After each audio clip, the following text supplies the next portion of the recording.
Hey, business building warrior, welcome to Silent Sales Machine Radio, where most episodes we interview successful e-commerce business building warriors like you who have built a beautiful business and they're sharing their tips and strategies and insights. Today is no exception. We're going to spend some time with Karl Jacoby.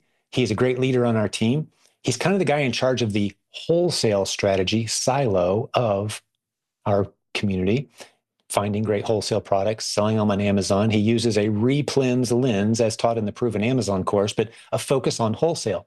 And good news, if you're a Proven Amazon course student or a coaching student in our community, the Proven Wholesale Sourcing class, the new content that came out a few months ago, several months ago, I think it was about summer, it's now included free inside the Proven Amazon course. You can get in there and look for the Proven Wholesale Sourcing class. Brand new content on wholesale sourcing. There's also a mastermind option. It's a small paid monthly fee that gets you into the mastermind. And Karl talks about that a little bit today, how that's been going for several months. They meet a couple times a week and also a couple times a month where they have guest calls come in and for strategies and insights into building a beautiful wholesale business on Amazon, which Karl has certainly done, selling tens of millions of dollars on Amazon. And in past episodes, you can hear Karl talking about that business, but we put him in charge of wholesale. He's doing a bang up job. But the second half, I would say more like the final 2/3 of our conversation today, is talking about a new initiative that Karl's been working very hard on for about a year, and it's going well. He's helping specifically fatherpreneurs, men who have families who are trying to build a business, and helping them tell the right stories to themselves and overcome the obstacles, oftentimes self-imposed obstacles, on their success. It's a great conversation. I think everyone will find it encouraging, but specifically fathers and dads who are looking for that spark of fire. Hopefully you're going to get some of that out of the conversation that I have with Karl today. And I'll leave it at that. And let's jump over and have a good conversation now with Karl Jacoby. So Karl, welcome back to the show. Good to see you, my friend. Good to see you, brother. Thanks for having me again, man. Appreciate it. You've been up to some really cool stuff. I probably mentioned a good amount of it in the intro. So let's just get right into what you've been up to, what you're doing. Let's maybe start with the wholesale stuff first and move into some of your leadership training stuff as well. Yeah, absolutely, man. So in terms of wholesale, we've really have kicked things up in a sense of being the silo of wholesale, if you will, in the community, because that is something we've needed for a while, right? We've had some amazing people do some amazing things in the wholesale space in the community. So my intention was to kind of continue the torch, if you will. And so in addition to the course that we've created and launched some time ago, now we've got a pretty amazing community, on Jimmy's platform, the Ecom Demand or Ecom On Demand. So we've created a pretty amazing community where we tie in a couple times a week with check-ins on Mondays and kind of a checkout Friday, if you will, to kind of remind everybody, hey, it's Friday, but listen, we still have goals and dreams to pursue. So don't check out just because the bell rings early. And we also have calls twice a month. One's a pretty tight-knit call where I bring in a guest speaker on a very specific topic or subject that they're an expert in, whether it's automating or creating SOPs or brand sourcing, product sourcing, whatever we may need in the wholesale community. I'll bring this guest in to talk about it. And then we have another call in the community where we dive into, it's pretty much just open Q&A, real talk Q&A. And it's not always business related. There may be some personal challenges that somebody's navigating that we could talk about, but a lot of this stuff is business oriented, but sometimes, some personal things come up. Nothing too personal, but there's things that people want to share and to inspire others and so forth. So yeah, it's been an amazing community, man. You're doing a great job of it. You're one of the coolest wholesale success stories on Amazon. Doing wholesale through a replens lens. You blew it up and it's an inspirational story and it was an obvious choice. I love that term you used, silo, too, where we kind of look at all these different strategies we teach around here and we put a trusted, respected, beloved leader kind of in charge of that silo. Like, hey, keep your finger on the pulse of what's happening in this arena and teach us what you're learning. And you've done a masterful job of that. But it's not the only thing that you've got going on. And you've been a guest on our show many times. We've told a lot of your story. So maybe I'll stick a link to some of the past episodes in the show notes, or you can just kind of search for other episodes where Karl with a K hopped on our show. But you've been up to some other interesting stuff that I was excited to dive into with you today. Just hear how it's going, and I honestly don't know. I'm like, okay, Karl, give me an update because this sounds really cool. How's it going? And how can those who are possibly interested in what you've got going on be a part of it? So fill me in on that. Yeah. So in recent times, man, I've been more impact focused, right? So in looking really at the inspiration of you and other individuals that I've surrounded myself by have challenged me to be more impact focused, right? So that's where a lot of what I'm working on now is, yeah, just being impact focused. So taking my story, things I've learned over the last, gosh, I've been an entrepreneur for over 20, almost 25 years now. So taking that as well as being a father, a husband, community leader, and a coach, taking all that and helping, inspiring other, what I would call fatherpreneurs, men who are fathers that are entrepreneurs and business owners, help them show up better for their families, for their communities, for their businesses, just overall show up better. Because in relating the experience, most of my life, I have been sold a story that either I have sold myself or a story that some of the loved ones have sold me. And it wasn't out of like malintent, like they were trying to hold me back, but it was more from a protection standpoint. Hey, we don't want to see you fail, so we want you to just dream just a little bit lower. Karl wasn't made for success. The Jacoby name is not made for success. Is this not in our blood? We didn't get the nod from Gandorf, that you could be successful, right? So it's always this mental image that was painted in my head for the bulk of my life, man, where you had to be special to be successful. You had to have the college, you had to go to Harvard, or you just had to have that It has some special. advantage. What do you Yeah, think? What do you think's behind that? Because I see it as almost there's almost an epidemic of it.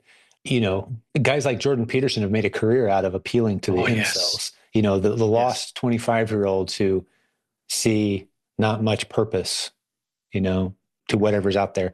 There's kind of wandering, and he's lit a fire to them with some fairly simple principles that have a huge impact. So I'm just curious, like what's your, and I'm not looking to solve the world's problems today, but you've dove into this world and this is what you Yes. do now is because even among some really good dudes with great families and good businesses in our community, there's this sense of almost I call it a scarcity or a poverty mentality. Like I don't really deserve to be better off than I am now. Like, what do you think's behind that? I have my theories. So there's a culminating of different events that's fed into this. One, I mean, I would say one. One aspect of it is because of things that have been sold throughout their life. It could be because the loved ones that, either their parents or somebody who was impressionable on them told them to dial down the dreams. Hey, you need to be more realistic. Or maybe it wasn't spite. Maybe, you have something to prove to a prior, business partner or spouse or somebody that done you wrong, right? But or the mistakes that you've made over your life, and you're afraid to take those risks because of the challenges and the problems you experience over your life, right? So we It's like get that. this. Sorry. I was going to say, I think I know where you're going. You get this scarcity mindset based on your past experiences. It's like you've Right. got to escape that either self-imposed Exactly. cage or cage that is built around you, but nonetheless, it's there. And I think one of the most dangerous cages you can be in is one that you don't recognize or realize you're in. Right? Yes. Uh, Yes. Exactly. The cage is a very good analogy for it. And so but it boils down to the story is the noise, right? Like the phrase I've coined is I help dudes smash the head trash, right? Because it's the noise that's that goes good. on in the gray matter that prevents us from moving forward, that prevents us from tapping into our true potential. We all have holdbacks, Mm-hmm. right? And that's what I address in a lot of what I do, either through our one-on-one or group coaching and so forth. That we all have holdbacks. And the perceived notion is that, like for me, for most of my life, I thought, man, that dude on stage or on a basketball court or what have you, they don't have any holdbacks. They don't have any fears. Well, Right. and I love the fact that you chuckle because you know differently, right? Yeah. And Quite the opposite. exactly, exactly. And it wasn't until probably in the last couple of years where I really started to dive into this because I felt differently, right? And especially in the last year when I have hired my own coaches to help me in not just, to evolve as a person, but help me in my headspace, because I felt my headspace getting more and more sideways, despite what the public may see. And that's something I learned the hard way, unfortunately. But despite what the public may have seen, a storm was brewing big time in my head. Mm. And most of this was self-imposed. Mm-hmm. And I have not been vocal about this until recently because there was this negative connotation behind it, right? Like you can't be raw about it. You can't be vulnerable about it because there's this, we think we're weak, right? There's this perception that we're weak if we talk about these different things. So in going through in my own journey and addressing, like, okay, what's Karl's holdbacks? Well, it's because he experienced some pretty serious traumatic things in his childhood and experienced some, things in the military, and then experienced some adversities, in business, which, I've talked about offline. I mean, some business challenges that would have crumbled many other businesses, right? Yeah. And some less than desirable partnerships, with some business partners.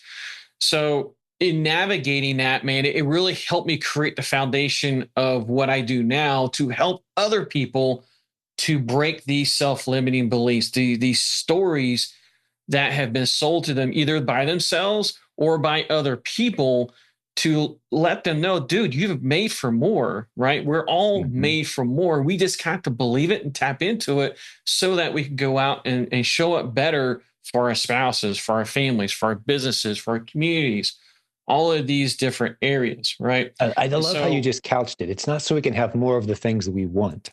It's so we can be better positioned to serve. And yes, I had a couple thoughts as I was listening to you talk, man. One is this is biblical stuff.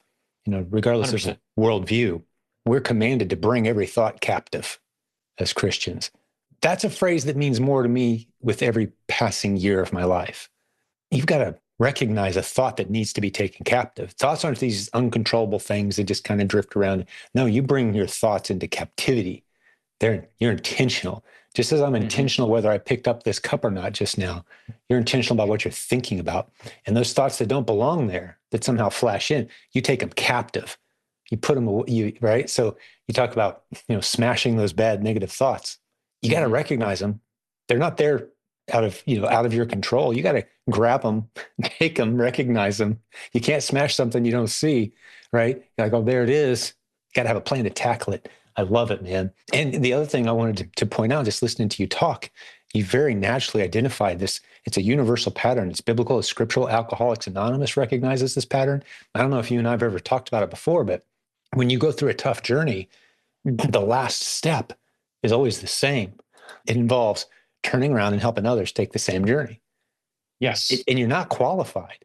I've never been an alcoholic. I am not qualified to help somebody take that journey. I can teach them the principles. I can share with them the ideas and the concepts, and those might be helpful. But I'm not the guy that can get in the trenches. Only an Agreed. alcoholic can get in the trenches with an alcoholic, which is why they Yep. do it the way they do. You get a sponsor, right? And the guy's an Yes. alcoholic who's a few years down the road battling the Mm-hmm. demons.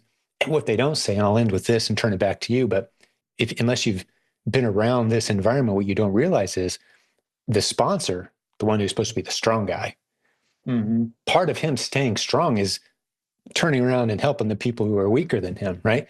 So a lot of Yes. this is a leader with a limp learning to navigate, even though they've got a limp now. They've been beat up. How do you do that? You help the people behind you. That's what gives you the strength Mm-hmm. to overcome. And that's what I see in you as I've watched you take this journey. Yeah. So, all right, back to you, man. Those are some thoughts I had rattling in my head as I was listening to you go. And I'm so proud of you too, man. Just so proud of the Appreciate it. journey that you've been on with your family and the business and now your heart for leading others. It's a beautiful thing. I appreciate it, man. It did not come easy. I will say that. It did not come easy. This took some nudging from some very good friends and some people I hold in high regard, yourself included. And so it's time, right? It is time. And there was a phrase that I heard by Ed Milet, and how he had talked about how we are afraid to do something because of this story we've sold ourselves. And he's Mm. like, you kind of you nailed it. But what rang the bell with me is who else is better qualified than to help the person who you used to be, right? And how he, talked about how God doesn't call the qualified; He qualifies the called, right? Yep. And so when I heard that, man, I'm kind of getting goosebumps again. And it was like, okay, gotcha, noted.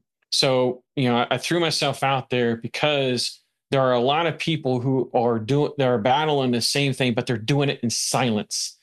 And the problem is they think there's something wrong with them. Yeah. It can't be further from the truth, man.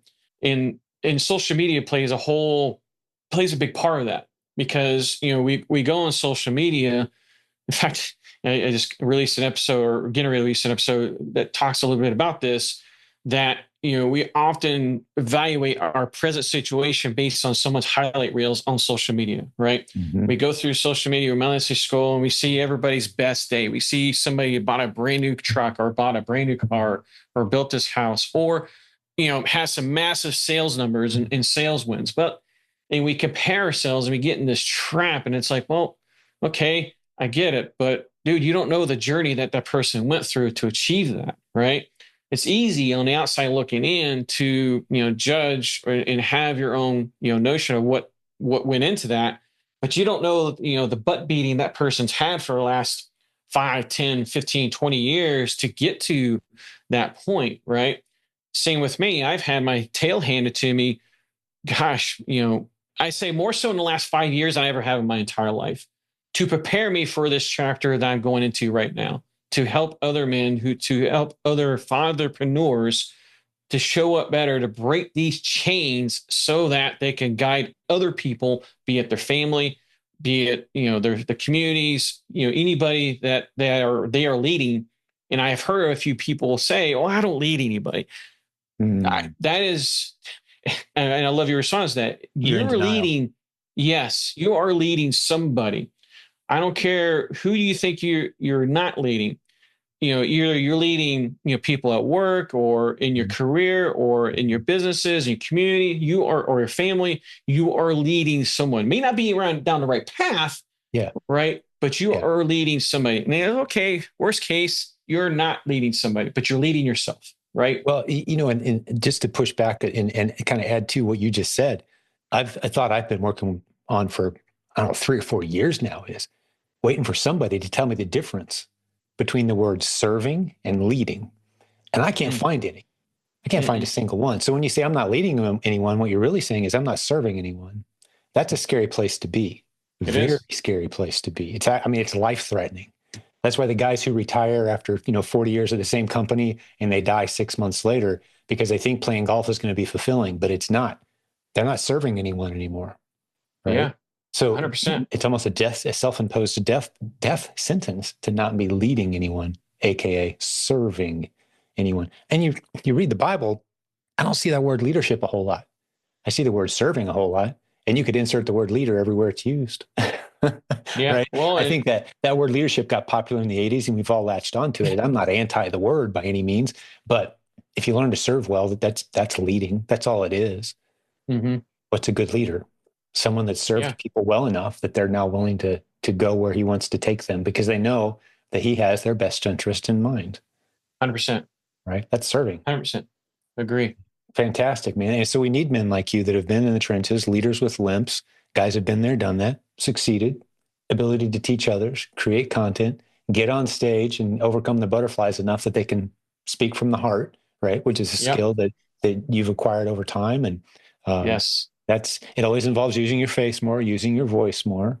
Yes. And you're just encouraging men in that direction. And we need more of that. And we keep saying men, women need great female leaders as well. And there's all kinds of leaders needed for all kinds of things. But I love how you specialize fatherpreneurs. It's like, I'm a dad. We're trying to build a business, right? You've Yep. segmented down because there's power in kind of having that commonality among the men that, who knows, an event at some point and those kind of things, masterminds, right? So I love Mm-hmm. it. Well, take the ball and run with it, buddy. I'm sure you've got some thoughts bouncing in your mind at this point too. we could Yeah. ball this thing back and forth all day, I bet. Well, it's just really, we've got to stop disqualifying ourselves because of the stories we've been told, right? Every time we get this opportunities, I can't tell you how many times I have discarded opportunities faster than a New York minute because I had this limiting belief I can't because, right? Either because of a past relationship, a past failure in the business, or it could be a financial, activity. It could be health related too. Like, you see so many people, they give up they give up on not lose, or they give up on losing weight. And everybody I've worked with, it boils down to one thing, kind of like what Curly said in his City Slickers. If you're old enough, like you and I, you've seen the movie more The likely. Crystal, great movie. It is, man. That's what comedy was, actually comedy. I love what was it, Billy Crystal? Yeah. But but it boils down to one thing when it comes to anything that you do, and it's really adopting that identity that you want to establish. And I'll kind of boil it down to the easiest way I can equate this is what happens to every person, or maybe not every person, 8 out of 10 times. And I'm sure somebody's going to be like, that's not true. It's more like 7, but okay, gotcha. But how many times do people, when you lose weight, what happens 7, 8 out of 10 times?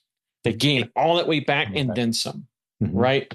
The problem behind it, or the reason behind that, is because they failed to adopt the identity. They failed to adapt and believe in that identity that they wanted to establish. They didn't visualize and establish the identity that they want to be ripped, or they didn't establish, hey, I want a 32-inch waist, or a 13% body fat, or 15% body fat. And they didn't believe in that new identity. So when they started to get closer to that point, they stopped because they didn't believe in it. And their inner fire, their deepest inner fire, wasn't in alignment of that, right? And this is a core principle we talking about our program, is when you have established your true identity, or not established, but when you have established who you want to be, right? You've got this visualization of who you want to be it, financially or what have you. And you put in disciplines to reach those that is an alignment of the identity you want to establish. And you're tied into your core, your inner fire, you're an unstoppable force, right? Agreed. Yeah. You are an unstoppable force.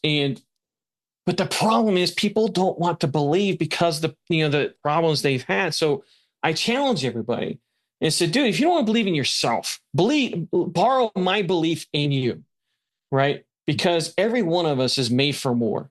100% of us. Like, God didn't make didn't make a mistake when they made me or you or anybody else. It was like, whoops, that was a factory defect.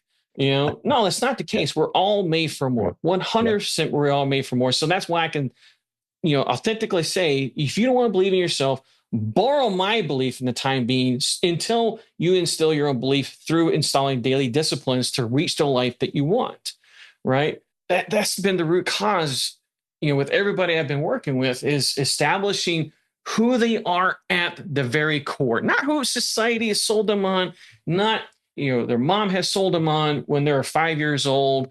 None of that. No, what God had made you for at the very core. Who are you?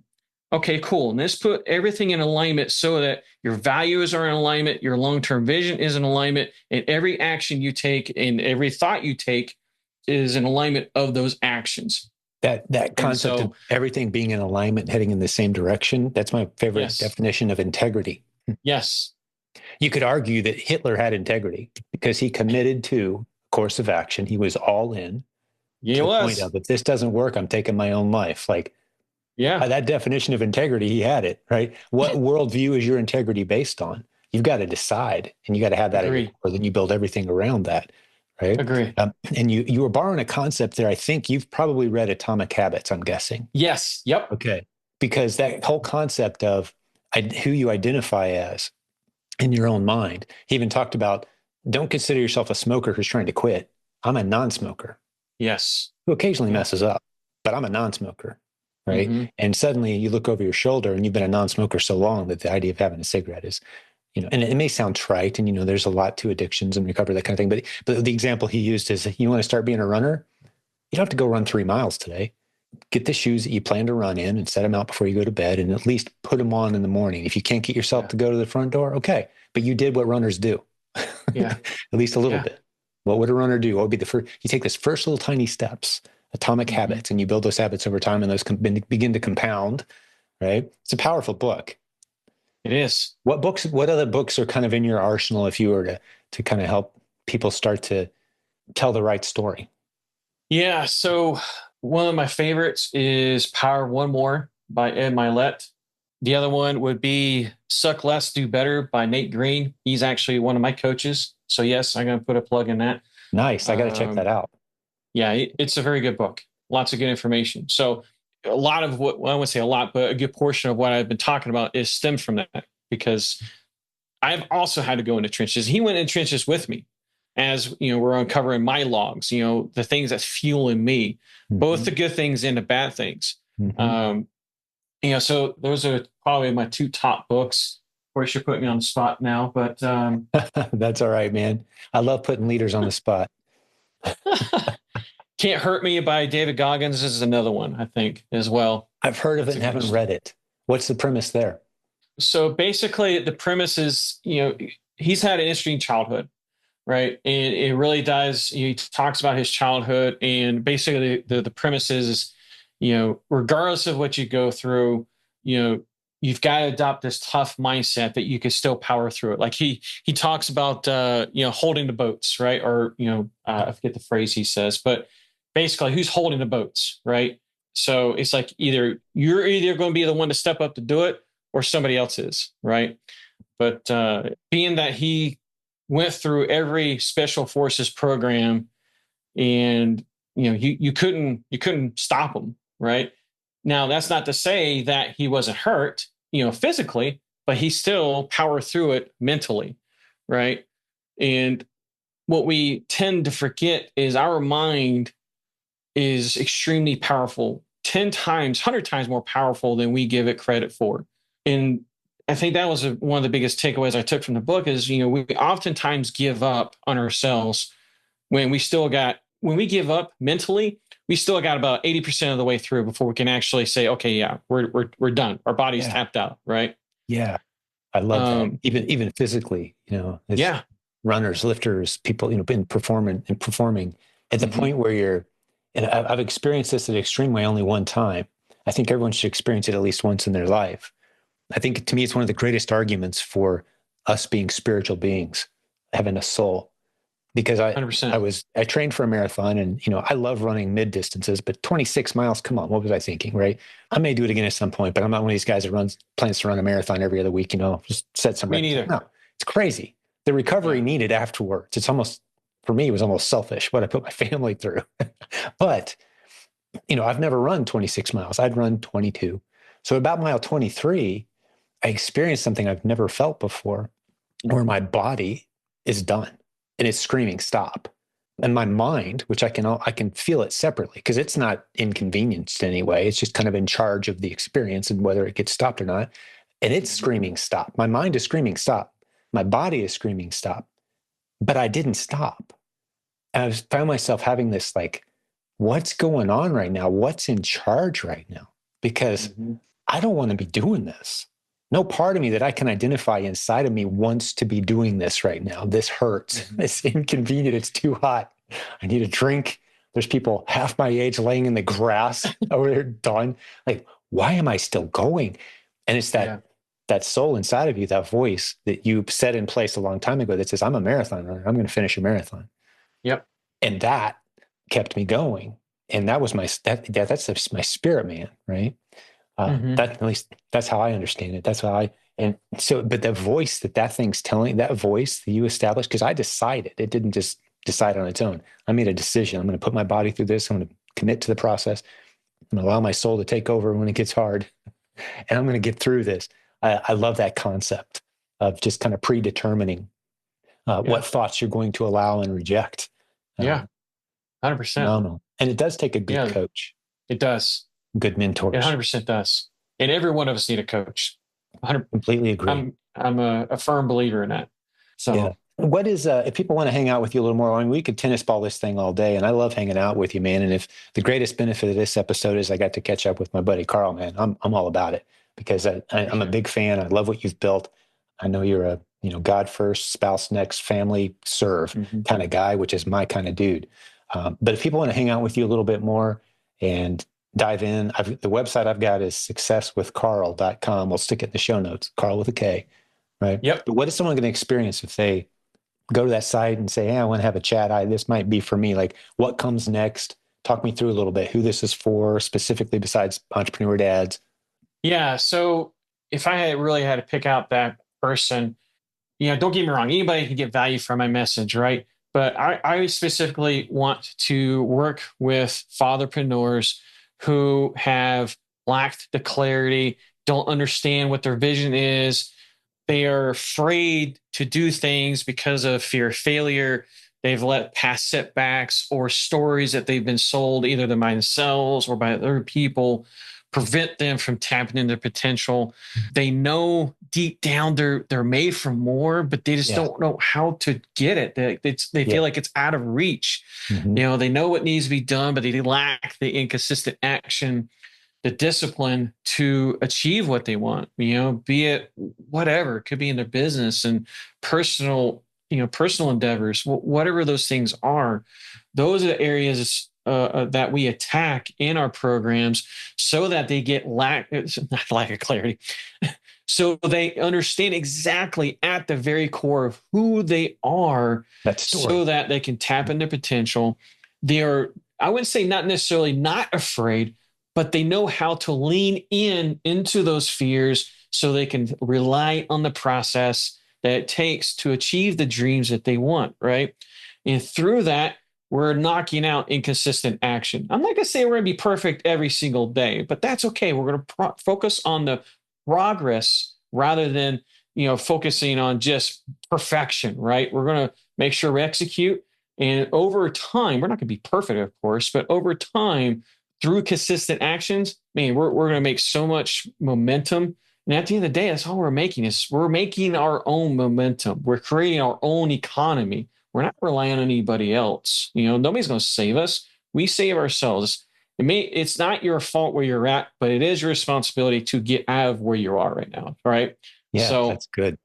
Hey, let me throw but something yeah. past you. I want to get your response to this because sometimes we think good enough is good enough as men, and I think our culture encourages us to kind of stay there. Mm, Success is almost frowned upon, mm-hmm. right?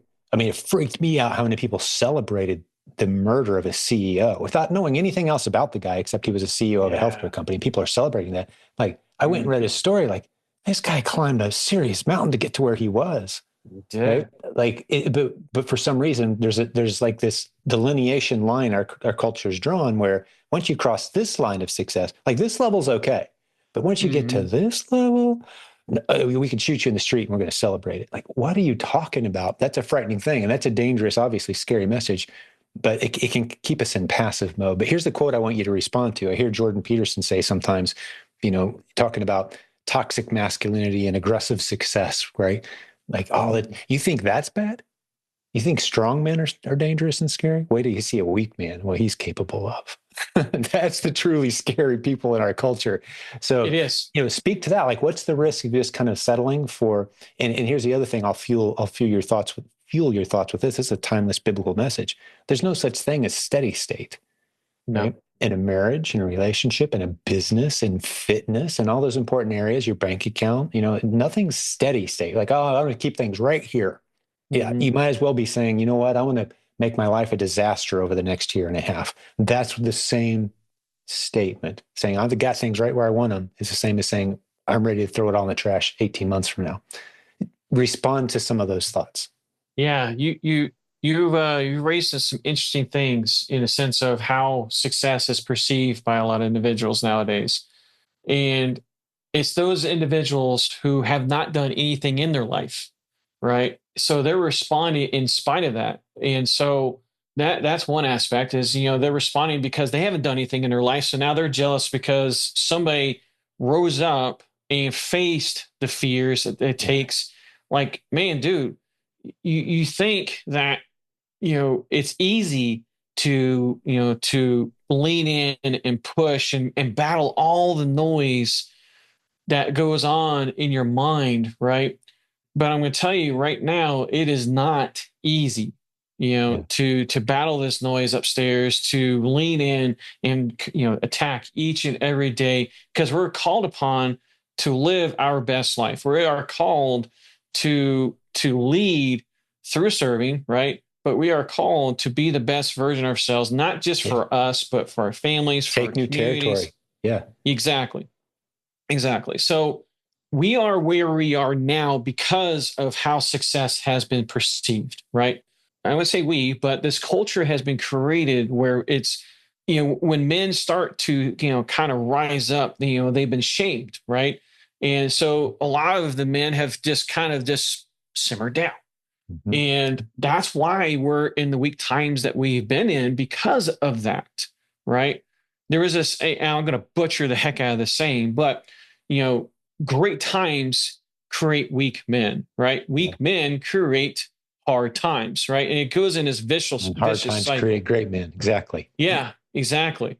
So we need men who are willing to rise up. We need men who are willing, great men who are willing to step up in Mhm. spite of what people say in the public, because they know, deep down, that's what they're called to do, right? Deep down, biblically, they're supposed to rise up and face these challenges, lead people through, the fire, Mhm. essentially. Mhm. A great lesson pops in my head. I got to share. King David, when he fails towards the end of his career, he stops Mm. conquering new territory. He stops going out and pursuing big things. He stays home. It was a time of year when kings go off to war, but David stayed home and noticed a Hmm. beautiful woman on the rooftop nearby and wrecked his family.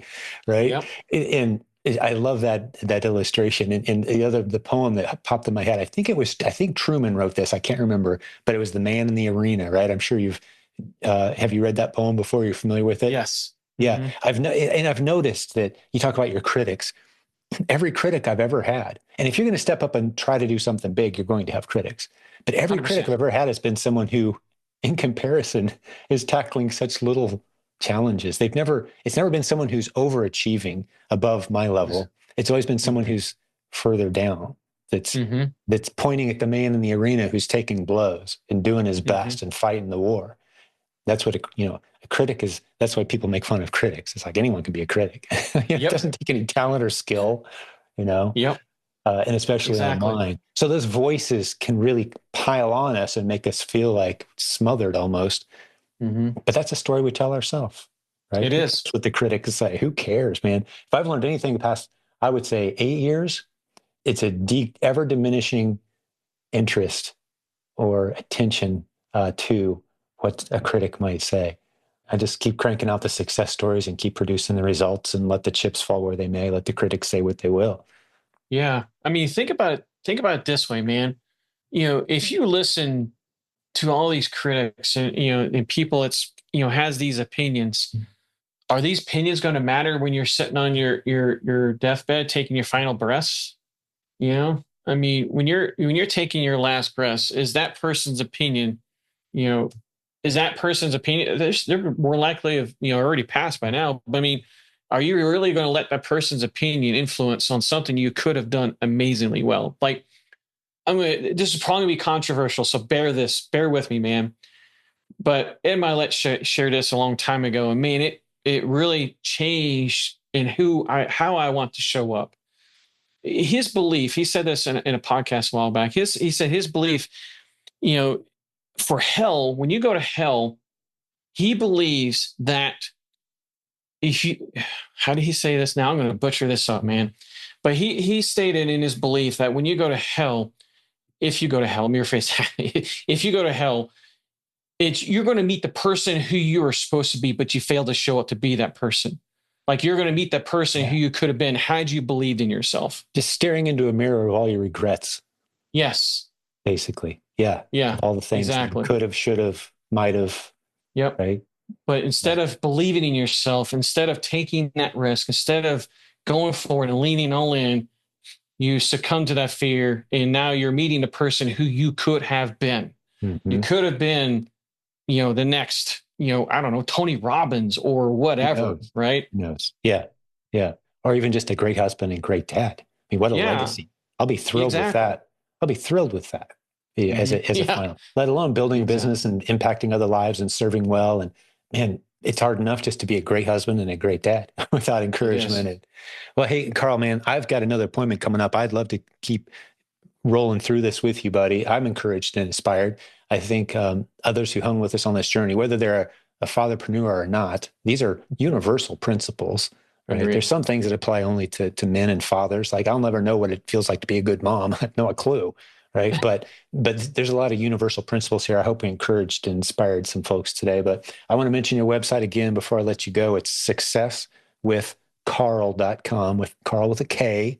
Mhm. Hop over there, have a conversation with Karl, get to know him, see if this makes sense for you, see if you want to jump into some coaching sessions. And we've had other podcast guests on the show actually who have been inspired and encouraged by you helping mentor them. And they credit you with a good deal of what they've been able to accomplish. So I know it's working for some good dudes in our community already. And I'm excited to hopefully send a few more good men your way. Appreciate it. I'm Thanks, impact man. focused, man. I'm here to help as many men as I possibly can. Yeah. As Well, you're many doing a men as I great job possibly of it, can. man. God bless you for Appreciate it. it. Well, for those who hung out with Karl and I today, thanks for spending some time with us. We forgot you were here. We're having a good time. Hopefully, you enjoyed the conversation. If you want to hear great conversations like this, typically most of our episodes are conversations with Amazon sellers or e-commerce sellers talking about their businesses. But from time to time, we drift off a little bit on great topics like this. Scroll back in time. If this is your first episode, here's some other great conversations and insights for helping you build your business. But on behalf of the great team that puts these episodes together, God bless you, business building warrior. Karl, man, I really appreciate you, brother. Thanks for doing this today. Appreciate you. Thank you. Appreciate the opportunity. It's good to see you again. Good to see you too, man. Another great episode coming soon.